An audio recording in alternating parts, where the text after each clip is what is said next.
12,000 টাকায় iQOO phone. IQOO company বোধহয় প্রথমবার এত কম দামে একটা ফোন লঞ্চ করলো। আইকু ইদানিং ভালো কাজ করছে আমরা জানি, কিন্তু এই প্রথমবার যে এত কম দামে ফোন লঞ্চ করলো। কম দামে লঞ্চ করতে গেলে তো কিছু কম্প্রোমাইজ করতে হয়। আইকুও দু একটা জায়গায় কম্প্রোমাইজ করেছে। ফোন কেনার আগে সেগুলো অবশ্যই জেনে কিনবেন। আজকের ভিডিওতে তো সেগুলো বলবোই, তার সাথে সাথে আইকু Z9X এই ফোনটা কেন ভালো ফোন, কি কি ভালো আছে কি খারাপ আছে সেগুলোও সব বলবো। ভিডিও দেখতে থাকুন, ভালো লাগবেই, লাস্টে গিয়ে একটু লাইক টাইক করে দেবেন। আর কি, চলুন শুরু করে দিই। IQOO Z9X।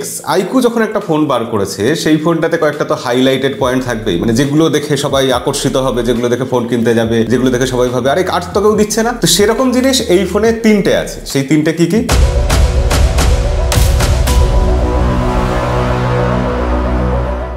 প্রথমত এই ফোনের দাম। আইকু Z9X 5G এই ফোনটার 4GB 128GB যেটা বেস ভেরিয়েন্ট, সেই ভেরিয়েন্টটা কিন্তু 13,000 টাকা দাম রাখা হয়েছে। না, আপনি ভুল শুনছেন না, 13,000 টাকাই দাম। তারপর কার্ড ডিসকাউন্ট দিয়ে অফার দিয়ে 11,999 পাওয়া যাচ্ছে। এমনিতে দাম তো ভালোই, তবে 4GBর ফোন আজকাল কেউ কি খুব বেশি কেনে? আপনারা কারা 2024 সালে 4GBর ফোন কিনতে রাজি আছেন অবশ্যই কমেন্টে লিখে জানাবেন। তবে এর উপরে আরো দুটো ভেরিয়েন্ট আছে, একটা 6GB 128GB, একটা 8GB 128GB। 6GB ভেরিয়েন্টের দাম 14,499। অফার টফার দিয়ে এটা 13,000 টাকায় পাওয়া যাচ্ছে। এছাড়া যেটা টপ ভেরিয়েন্ট সেটার দাম কিন্তু রাখা হয়েছে 16,000 টাকা। অর্থাৎ ব্যাংক ডিসকাউন্ট দিয়ে অফার দিয়ে আপনি 8GB 128GB ভেরিয়েন্ট পাবেন 14,999 টাকা। কিন্তু এই দামে আইকু আমাদের দুটো জিনিস খুব স্পেশাল দিচ্ছে।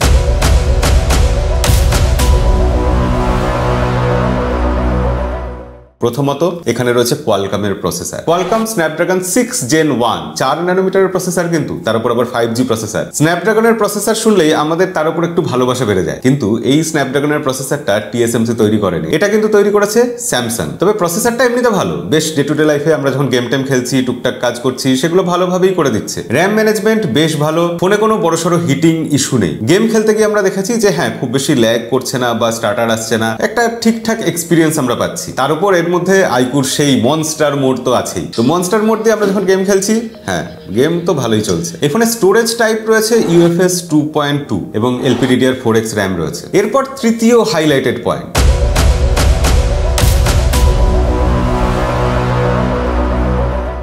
সেটা হচ্ছে এই ফোনের ব্যাটারি। 6000 mAh ব্যাটারি দেওয়া হয়েছে। আজকাল 5000 থেকে অনেকে 5500 অব্দি যাচ্ছে, কিন্তু 6000 mAh এখনো স্পেশাল। তার সাথে সাথে যদি একটা 44 ওয়াটের ফাস্ট চার্জার থাকে, যেটা এর সাথে এই বক্সে রয়েছে, তাহলে ব্যাপারটা ভালোই হয়। আমরা টেস্ট করে দেখেছি, এই চার্জার দিয়ে যখন এই ব্যাটারিটা চার্জ দেওয়া হচ্ছে 40 মিনিটে সামান্য একটু বেশি সময় লাগছে। কিন্তু একটা জিনিস, সেই জিনিসটা যদি আইকু আর একটু ভালো করে দিত, না দুটো জিনিস আছে মনে হয়, সেগুলো বলছি। তার আগে বলি ফোনের লুকস আর ডিজাইনটা দেখুন। নিঃসন্দেহে আইকু এত সুন্দর ডিজাইন বার করবে আমরা খুব একটা ভাবিনি, কিন্তু আমরা এইরকম ডিজাইন এর আগে কোথায় যেন দেখেছি।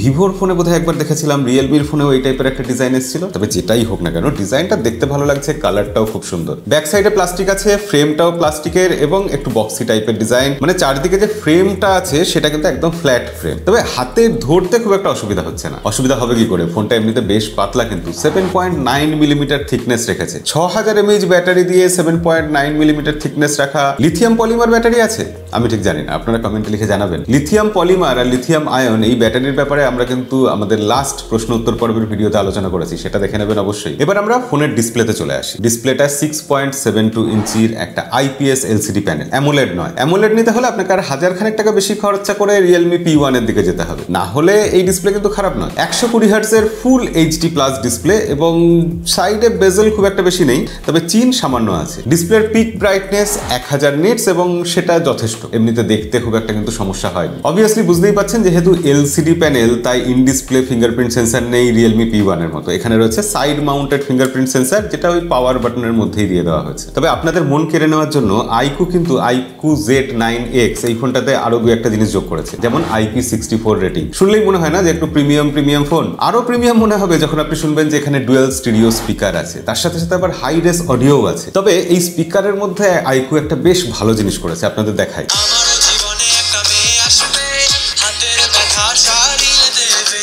এটা 100% ভলিউম। এবার দেখুন 200% ভলিউম কিরকম হয়। এবার 300% ভলিউম, 300%, 200%, 100%।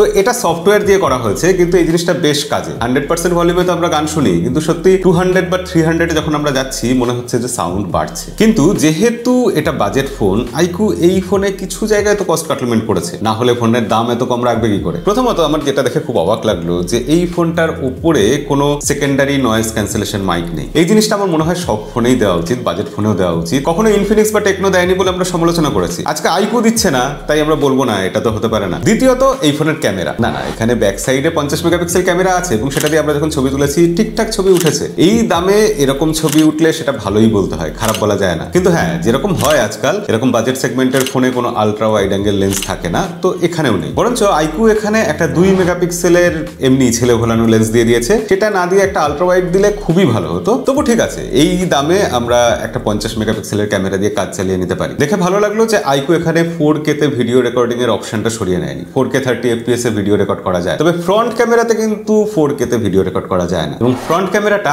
8 মেগাপিক্সেলের। অবভিয়াসলি এই দামে আইকু অ্যাটলিস্ট 12 মেগাপিক্সেলের একটা ফ্রন্ট ক্যামেরা দিলে আমি বলতাম ভালো হতো। তবে হ্যাঁ, 16 মেগাপিক্সেল সেটা হলে পারফেক্ট হতো। ফ্রন্ট ক্যামেরা দিয়ে আমরা ছবি তুলে দেখেছি যে পোর্ট্রেট ছবি মোটামুটি আসছে, এজ ডিটেকশন খুব একটা ভালো নয়। নর্মাল ছবির ক্ষেত্রে এমনি স্কিন কালার টালার এগুলো কিন্তু ভালোই ম্যানেজ করেছে। তো সেক্ষেত্রে এই ফোনটা যারা কিনবেন তারা সেলফি ক্যামেরার জন্য ফোন কিনলে অবশ্যই এই ফোনটা কেনার আগে ভাববেন, এবং সেকেন্ডারি নয়েজ ক্যান্সেলেশন মাইকের ব্যাপারেও অবশ্যই আপনি একটু চিন্তা ভাবনা করবেন। এবার একটা জিনিসই বাকি থাকে, সেটা হচ্ছে এই ফোনের সফটওয়্যার। আইকু এই ফোনে অ্যান্ড্রয়েড 14 এর উপর ফানটাচ ওএস 14 দিয়েছে। আর ফানটাচ ওএস 14 মানে আপনারা জানেন যে প্রি ইনস্টলড অ্যাপ্লিকেশন বেশ কিছু থাকবে, বিশেষ করে কম দামি ফোন যেখানে, সেগুলো তো থাকতে বাধ্য। তবে হ্যাঁ, হট অ্যাপস, হট গেমস এগুলো কোথায় না দিলেই পারতো। এগুলোর প্রতি আমাদের একটু অ্যালার্জি আছে, তাই না? তবে কোম্পানি বলছে যে তারা 2 বছরের অ্যান্ড্রয়েড আপডেট দেবে আর 3 বছরের সিকিউরিটি আপডেট দেবে। সেই দিক দিয়ে আমাদের কোনো অভিযোগ নেই। সব মিলিয়ে আইকু Z9X আইকুর তরফ থেকে সব থেকে কম দামে একটা ফোন আমরা পাচ্ছি, এবং এই কম দামে আইকু অনেক কিছু ভালো দিচ্ছে, যেমন কোয়ালকম স্ন্যাপড্রাগনের প্রসেসর দিচ্ছে।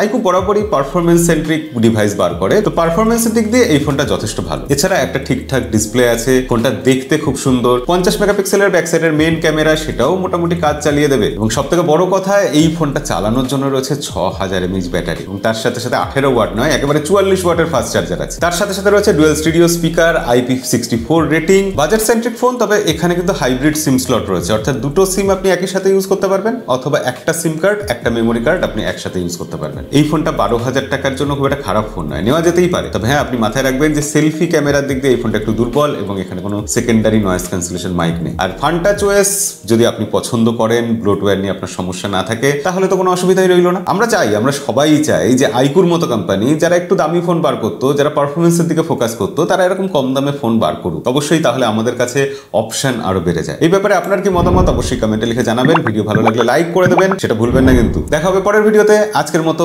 বিদায়।